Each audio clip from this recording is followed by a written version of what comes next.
क्या आपने फैक्ट्री में हारमोनियम बनते हुए देखा है? आखिर किस चीज से बनता है हारमोनियम और इसमें लगने वाली चाप को कैसे बनाया जाता है? इसमें बजने वाले सभी अलग अलग म्यूजिक को कैसे लगाया जाता है? तो सबसे पहले इसे बनाने के लिए एक लकड़ी की जरूरत पड़ती है, जिसे काट कर स्टोर कर लिया जाता है। 1-2 साल तक उसे सूखने दिया जाता है, क्योंकि हारमोनियम बनाते समय इस्तेमाल आने वाली लकड़ी पूरी तरह से सूखी होनी चाहिए।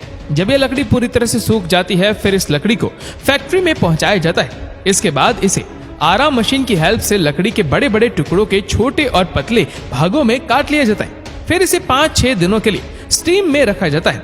फिर कुछ दिन बाद इस लकड़ी के टुकड़ों को फैक्ट्री में लगी हुई मशीनों से जरूरत के हिसाब से अलग अलग शेप में काट लिया जाता है। फिर उसके बाद इसे फैक्ट्री में मौजूद कारीगरों के पास भेज दिया जाता है, जहाँ पर वो सबसे पहले लकड़ी के इन टुकड़ों की घिसाई करके इसके खुरदुरे भाग को हटाते हैं और उसे चिकना बनाते हैं। फिर इसके बाद लकड़ी के इन टुकड़ों से हारमोनियम का फ्रेम तैयार किया जाता है और इसे बनाने के लिए कारीगरों को इसकी लंबाई, चौड़ाई और खास तौर पर ध्यान रखना पड़ता है। जब हारमोनियम का फ्रेम बनकर तैयार हो जाता है तो इसके बाद इसे 1 साल के लिए सूखने के लिए छोड़ दिया जाता है। जब ये फ्रेम सूख जाते हैं तो इसके बाद इन्हें फिर से कारीगर के पास भेजा जाता है, जहां वो इस हारमोनियम के फ्रेम को स्प्रे की मदद से पेंट करता है। स्प्रे पेंट के अलावा हारमोनियम के कई हिस्सों पर मेलामाइन पेंट भी किया जाता है, जो हारमोनियम की खूबसूरती के साथ साथ मजबूती बढ़ाने का भी काम करता है। इसके बाद इस पर कई तरह के डिजाइन भी उकेरी जाती है।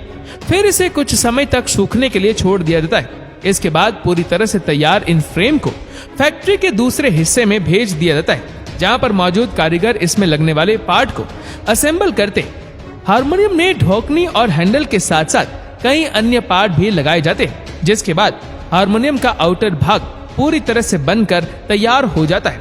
इसके बाद बात करते हैं हारमोनियम के इनर पार्ट की, जिसे किश्ती कहा जाता है। इसे कारीगर द्वारा बहुत ही बारीकी से बनाया जाता है। किश्ती बन जाने के बाद इसे भी 1 साल के लिए स्टोर करके रख दिया जाता है और इस बीच अगर किसी भी किश्ती में दरार या ऐंठन जैसी समस्या आती है ना, तो इसे अलग कर दिया जाता है। बाकी बची जो किश्ती ठीक होती है उसे फैक्ट्री के दूसरे हिस्से में मौजूद कारीगर के पास भेज दिया जाता है, जहां पर वो इस हारमोनियम के इनर पार्ट में रीड को फिट करता है। और आपको बता दें कि हारमोनियम में मौजूद रीड ही ध्वनि निकालने का काम करता है और ये पीतल का बना होता है। इसके बाद किश्ती के ऊपर लगी कीज को बनाया जाता है, जिसे दबाने पर हारमोनियम से ध्वनि उत्पन्न होती है।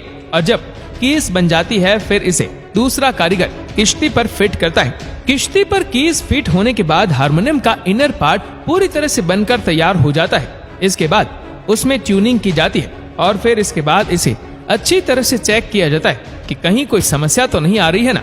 इसके बाद सब कुछ ठीक पाए जाने के बाद इसे मार्केट में भेज दिया जाता है।